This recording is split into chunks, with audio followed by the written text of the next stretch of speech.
জানিয়ে দিব এই মুহূর্তে পাওয়া আজকের সর্বশেষ গুরুত্বপূর্ণ আপডেট আন্তর্জাতিক সংবাদ। শুরুতেই জানাবো ইসরায়েল ও যুক্তরাষ্ট্র যৌথভাবে এক পায়ে এগোলে ইসরায়েলি জীবিত বন্দীরা একজনও প্রাণে বাঁচবে না বলে হামাসের ভয়াবহ হুঁশিয়ারি। এরপরেই জানাবো এবার ইসরায়েলকে লক্ষ্য করে হুতিদের ভয়াবহ ক্ষেপণাস্ত্র হামলা, নিহত অন্তত 100 ইহুদিবাদী ইসরায়েলি সেনা। পরেই জানাবো কাসাম ব্রিগেডের মুহুর্মুহুর হামলায় নাস্তানাবুদ অবস্থায় ইহুদিবাদী ইসরায়েলের ভেঙে যাচ্ছে চেইন অব কমান্ড। এরপরেই জানাবো অনাহারে গাজাবাসীদের মৃত্যুরোধের আহ্বান সাবেক প্রেসিডেন্ট বারাক ওবামার। এবং সর্বশেষ জানাবো ফিলিস্তিনি প্রতিরোধ যোদ্ধাদের ভয়াবহ হামলায় উড়ে গেল ইহুদিবাদী ইসরায়েলি সেনাদের লাশ। এতক্ষণ শুনছিলেন আজকের গুরুত্বপূর্ণ আপডেট সংবাদগুলোর শিরোনাম, এবারে বিস্তারিত। তবে তার আগে প্রতিদিনের আপডেট সংবাদ সবার আগে পেতে ভিডিওটিতে একটি লাইক দিয়ে চ্যানেলটি সাবস্ক্রাইব করার অনুরোধ রইল। এছাড়াও এই সংকটময় মুহূর্তে আপনি যদি ইরান সহ সকল প্রতিরোধ যোদ্ধাদের সমর্থন করে থাকেন তাহলে ভিডিওর কমেন্টস বক্সে ইয়েস লিখে চ্যানেলটি সাবস্ক্রাইব করে জানিয়ে দিন আপনার মূল্যবান মতামত। ইসরায়েল ও যুক্তরাষ্ট্র যৌথভাবে এক পায়ে এগোলে ইসরায়েলি জীবিত বন্দীরা একজনও প্রাণে বাঁচবে না বলে হামাসের ভয়াবহ হুঁশিয়ারি। কূটনীতিতে সবাই নিঃস্বার্থ দেখে, ফলে ন্যায্য অধিকারের প্রশ্নে আপোষের জায়গাটা বেশ ঝুলন্ত অবস্থায় থাকে। গাজায় হামাস ও ইসরায়েলের মধ্যে যুদ্ধবিরতির প্রস্তাব শুধু পিছিয়েই যাচ্ছে। ইসরায়েল ও তার মিত্র যুক্তরাষ্ট্রের এত শর্তের বেড়াজালে হামাস জড়াতে সম্মত নয়। হামাসেরও এত শর্তের পাহাড় ডিঙ্গোতে ইসরায়েল সম্মত নয়। এর মধ্যে পরস্পরকে দোষারোপ তো চলছেই। খেপে গিয়ে যুক্তরাষ্ট্র ও ইসরায়েল যৌথ আক্রমণের জন্য ভাবলেও পিছিয়ে যাচ্ছে, কারণ হামাস ছাপ জানিয়ে দিয়েছে ইসরায়েল ও যুক্তরাষ্ট্র যৌথভাবে এক পায়ে এগোলে ইসরায়েলি জীবিত বন্দীরা একজনও প্রাণে বাঁচবেন না। লন্ডন ভিত্তিক আরব পত্রিকা আশার আল আউসান এমনটা জানিয়েছেন। পত্রিকাটি এও বলেছে যে মার্কিন প্রেসিডেন্ট ডোনাল্ড ট্রাম্পের মধ্যপ্রাচ্য বিষয়ক বিশেষ দূত স্টিভ উইটকফের অভিযোগ, হামাস চায় না যুদ্ধবিরতি হোক। এর প্রতিক্রিয়া জানিয়েছে হামাস। ফিলিস্তিনি প্রতিরোধ আন্দোলনের প্রধান প্রতীক হামাস শান্তি আলোচনার প্রসঙ্গে যুক্তরাষ্ট্রের কর্মকর্তাদের বিরুদ্ধে বিকৃতভাবে তথ্য উপস্থাপনের অভিযোগ এনেছে। ইসরায়েলের প্রধানমন্ত্রী বেনিয়ামিন নেতানিয়াহুর মন্ত্রিসভাকে যুদ্ধবিরতির প্রধান বাধা হিসেবে চিহ্নিত করেছে হামাস। এক বিবৃতিতে হামাসের রাজনৈতিক ব্যুরোর সদস্য ইতাদ আল রক বলেন যে মার্কিন প্রেসিডেন্ট ট্রাম্প ও তার বিশেষ দূত স্টিভ উইটকফের বক্তব্যে আমরা স্তব্ধ। এসব মন্তব্য মধ্যস্থতাকারীদের মূল্যায়নের সঙ্গে সাংঘর্ষিক এবং হামাসের অবস্থানকে ভুলভাবে উপস্থাপন করছে। যুদ্ধবিরতি আলোচনা ভেস্তে যাওয়ার জন্য হামাসকে দায়ী করে ট্রাম্প শুক্রবার বলেন এই গোষ্ঠী এখন শিকারে পরিণত হবে। আল রিস্ক বলেন যে হামাসের অবস্থান যে পুনর্গঠনমূলক ও ইতিবাচক তা কাতার ও মিশরের মতো মধ্যস্থতাকারীরাও স্বীকার করেছে। তাই মার্কিন ওই বক্তব্যগুলো বাস্তবতা থেকে বিচ্যুত এবং নেতানিয়াহু সরকার যে প্রকৃত বাধা তা ইচ্ছাকৃতভাবে উপেক্ষা করা হচ্ছে।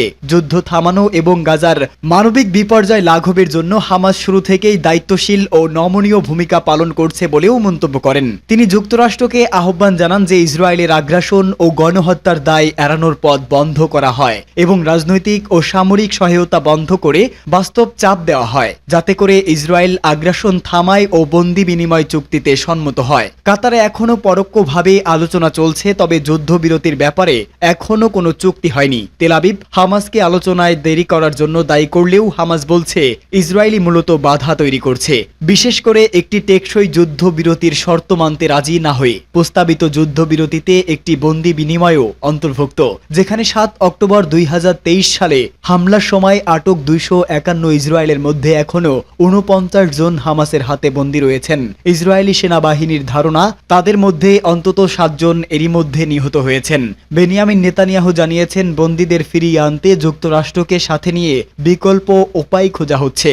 ইসরায়েলকে লক্ষ্য করে ফের হুতিদের ক্ষেপণাস্ত্র হামলা। ইসরায়েলকে লক্ষ্য করে ব্যালিস্টিক ক্ষেপণাস্ত্র ছুড়েছে ইয়েমেনের বিদ্রোহী গোষ্ঠী হুতিরা। এ নিয়ে ইসরায়েলের বেশিরভাগ এলাকা জুড়ে বিমান হামলার সাইরেন বাজানো হয়েছে।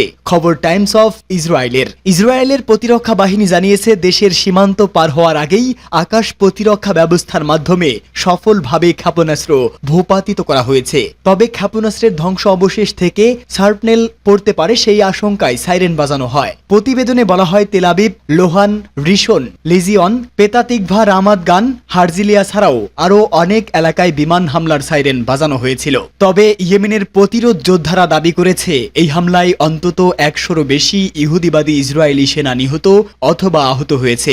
এছাড়া সোমবার সকালে ইয়েমেন থেকে ছোড়া একটি ড্রোনও ভূপাতিত করা হয়েছে বলে ইসরায়েলের পক্ষ থেকে বলা হয়েছে। টাইমস অফ ইসরায়েল বলেছে এর আগে কেন্দ্রীয় তেল আবিবেও হামলা চালানো হয়েছিল। আবারও ফিলিস্তিনি প্রতিরোধ যোদ্ধাদের অকুতোভয় লড়াই, ইসরায়েলি সেনাদের প্রাণ বাঁচানোই কষ্টকর হয়ে পড়েছে। ফিলিস্তিনি যোদ্ধাদের তীব্র আক্রমণের মুখে ভেঙে পড়েছে ইসরায়েলিদের চেইন অফ কমান্ড, ফলে ইসরায়েলিদের মনোবল এখন শূন্যের ঘরে। সেনা সদস্যরাও ছুটছে দিকবিদিক। গতকালের হামলায় 3 ইসরায়েল সেনা হতাহতের খবর পাওয়া গেছে। ফিলিস্তিনের অবরুদ্ধ গাজায় রাস্তার পাশে থাকা একটি বোমা বিস্ফোরণে ইসরায়েলের সামরিক বাহিনীর গাড়িতে থাকা 3 জন হতাহত হয়েছেন। অধিকৃত ফিলিস্তিনের হিব্রু ভাষা সংবাদ মাধ্যমের বরাতে এক প্রতিবেদনে এ তথ্য জানিয়েছে ইরানি সংবাদ সংস্থা মেহের। পরবর্তীতে হিব্রু ভাষার সংবাদ মাধ্যম গাজা উপত্যকায় বোমা বিস্ফোরণে 1 জন সেনা নিহত ও আরও 2 জন সেনা আহত হওয়ার খবর নিশ্চিত করেছে। স্থানীয় সংবাদ মাধ্যম জানিয়েছে যে ফিলিস্তিনি যোদ্ধারা ইসরায়েলি সেনাবাহিনীর একটি সাজোয়া কর্মী বহনকারী গাড়ির পথে একটি বোমা বিস্ফোরণ ঘটিয়েছে। হিব্রু সংবাদ মাধ্যম প্রথমে এটিকে তাদের সৈন্যদের জন্য একটি গুরুতর নিরাপত্তাজনিত ঘটনা হিসেবে বর্ণনা করে। এদিকে হামাসের সামরিক শাখা আল কাসাম ব্রিগেড গতকাল জানিয়েছে তারা দক্ষিণ গাজার খান ইউনুসে ইসরায়েলের 3টি সাজোয়া যান লক্ষ্য করে হামলা চালিয়েছে। ইসরায়েল একটি কমান্ড কম্পার্টমেন্টে আগে থেকেই বোমা পেতে রেখেছিল উল্লেখ করে সেটি দিয়ে ইসরায়েলের 2টি সাজোয়া যানকে লক্ষ্যবস্তু বানানো হয় বলে জানায় আল কাসাম। বিস্ফোরণে সাজোয়া যান ও ইসরায়েল সেনারা ক্ষতিগ্রস্ত হয়েছে বলেও দাবি করে আল কাসাম ব্রিগেড। তৃতীয় সাজোয়া যানের ক্ষেত্রে আল কাসাম জানায় সেটিকে আঘাত হানা হয়েছে ইয়াসিন 105 গোলা দিয়ে। ঘটনার এলাকা আবাসান আল কাভিরিয়া। আল কাসামের হামলাতেই আগে উল্লেখিত 3 ইসরায়েলি সেনা হতাহত হয়েছেন বলে ধারণা করে সংবাদ মাধ্যমগুলো। গতকাল হামাসের সামরিক শাখা আল কাসাম ব্রিগেড জানায় দক্ষিণ গাজার খান ইউনিসে ইসরায়েলের একটি কমান্ড অ্যান্ড কন্ট্রোল পোস্টে মর্টার হামলা চালিয়েছে তারা। আলাদা একটি অভিযানে ইসরায়েলে একটি সাজোয়া যান লক্ষ্য করে আল কাসামের যোদ্ধারা ইয়াসিন 105 নামে একটি রকেট চালিত গ্রেনেড ছোড়ে বলে জানায় গোষ্ঠীটি। এই হামলার সময় সাজোয়া যানটির উপরে ইসরায়েলের এক সেনা বসেছিলেন বলেও জানায় আল কাসাম। এদিকে আল নাসির সালাহ আল দিন ব্রিগেড, যেটি পপুলার রেজিস্ট্যান্স কমিটি সামরিক শাখা, তারাও উত্তর গাজার এলাকায় ইসরায়েলি সেনা ও পরিবহন লক্ষ্য করে গোলা ছুড়েছে। আলাদা আরেকটি অভিযানে ফিলিস্তিনি ইসলামিক জিহাদের সামরিক শাখা আল কুদস ব্রিগেড একটি ভিডিও ফুটেজ প্রকাশ করে সামাজিক যোগাযোগ মাধ্যম এক্সে দেয়। সেখানে তারা বিবরণে লেখেন, মধ্য গাজা দের আল বালাহতে শক্তিশালী মাইন বিস্ফোরণ ঘটিয়ে ইসরায়েলের একাধিক সামরিক যান ক্ষতিগ্রস্ত করেছেন তারা। সংবাদ সংস্থাগুলোর প্রতিবেদনে বলেছে গত কয়েক সপ্তাহে গাজা দক্ষিণ অঞ্চলে প্রতিরোধ যোদ্ধাদের হামলায় ইসরায়েলি বাহিনীর ক্ষয়ক্ষতি উল্লেখযোগ্যভাবে বৃদ্ধি পাচ্ছে। অনাহারে গাজাবাসীদের মৃত্যু রোধের আহ্বান বারাক ওবামার। ফিলিস্তিনের অবরুদ্ধ গাজায় প্রতিরোধযোগ্য দুর্ভিক্ষ বন্ধে অবিলম্বে পদক্ষেপ নেওয়ার আহ্বান জানিয়েছেন সাবেক মার্কিন প্রেসিডেন্ট বারাক ওবামা। সোমবার এক এক্স পোস্টে তিনি এই আহ্বান জানান। মার্কিন সংবাদ মাধ্যমের একটি প্রতিবেদনের বরাত দিয়ে ওবামা বলেন, যদি গাজা সংকটের স্থায়ী সমাধানের জন্য সব জিম্মিদের ফিরিয়ে দেয়া এবং ইসরায়েলি সামরিক অভিযান বন্ধ করা না হয়, তাহলে অনেকগুলো নিরীহ মানুষ প্রাণ হারাবেন। তিনি জোর দিয়ে বলেন, গাজা উপত্যকার মানুষের কাছে সাহায্য পৌঁছানোর অনুমতি দিতে হবে। সাবেক এই মার্কিন প্রেসিডেন্ট আরও বলেন, বেসামরিক মানুষদের থেকে খাবার এবং পানি দূরে রাখার কোনো যুক্তি নেই। এর আগে বিশ্ব স্বাস্থ্য সংস্থা সতর্ক করে বলেন, গাজায় অপুষ্টির হার উদ্বেগজনক পর্যায়ে পৌঁছেছে। সংস্থাটি আরও বলেন, সহায়তায় ইচ্ছাকৃত অবরোধ সম্পূর্ণরূপে প্রতিরোধযোগ্য ছিল এবং এর ফলে অনেক মানুষের প্রাণহানি ঘটেছে। এই বছর অপুষ্টিজনিত 74টি মৃত্যুর মধ্যে 63টি ঘটেছে জুলাই মাসে, যার মধ্যে 5 বছরের কম বয়সী 24টি শিশু, 5 বছরের বেশি বয়সী 1 জন শিশু এবং 38 জন প্রাপ্তবয়স্ক রয়েছে। ফিলিস্তিনের স্বাধীনতাকামী সংগঠন হামাসের সামরিক শাখা আল কাসাম ব্রিগেডের আঘাতে এবার 2 জন নিহত হয়েছে। তারা খান ইউনুস শহরে সাজোয়া যানে চড়ে অভিযানে যাচ্ছিল। ঠিক সেই সময় আল কাসাম ব্রিগেড সেই যানটিকে ধ্বংস করে। এই খবরের সত্যতা নিশ্চিত করেছে দেশটির সেনাবাহিনী। এর আগের দিন গত সপ্তাহে আহত হওয়া আরেক সেনার মৃত্যুর খবর নিশ্চিত করেছিল তারা। এছাড়া ইসরায়েলের প্রতিরক্ষা মন্ত্রী ইসরায়েল কাটস এক্সে এক পোস্টে বলেন, আমরা 3 তরুণ বীরকে হারিয়েছি। আমাদের কয়েকজন সেনা যারা আমাদের তাদের রাষ্ট্রের নিরাপত্তা ও সব জিম্মিকে ফিরিয়ে আনার জন্য জীবন দিয়েছেন। নিহত দুই সেনার বয়স ছিল 20 ও 22 বছর এবং তারা গোলান ইনফ্যান্ট্রি ব্রিগেডের 51তম ব্যাটালিয়নে কর্মরত ছিলেন। ইসরায়েলি সামরিক সূত্র জানিয়েছে তারা খান ইউনিস শহরের একটি সাজোয়া যানে বিস্ফোরণে নিহত হয়েছেন। বিভিন্ন ইসরায়েলি সংবাদ মাধ্যমের সামরিক প্রতিবেদকেরা জানিয়েছে এই বিস্ফোরণে একটি সুড়ঙ্গ থেকে বেরিয়ে আসা একজন যোদ্ধার পেতে রাখা বোমার মাধ্যমে ঘটানো হয়েছে।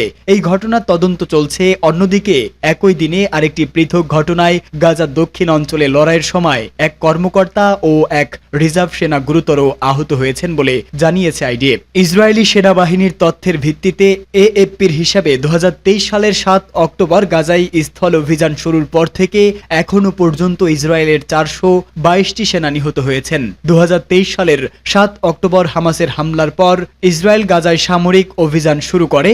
সরকারি তথ্য ভিত্তিক এপির হিসাব অনুযায়ী ওই হামলায় 1219 জন নিহত হয়, যাদের বেশিরভাগই বেসামরিক নাগরিক। অন্যদিকে ইসরায়েলের চালানো অভিযানে এখন পর্যন্ত 60,000-এর বেশি ফিলিস্তিনি নিহত হয়েছেন, যাদের বেশিরভাগই বেসামরিক মানুষ বলে জানিয়েছে গাজার স্বাস্থ্য মন্ত্রণালয়।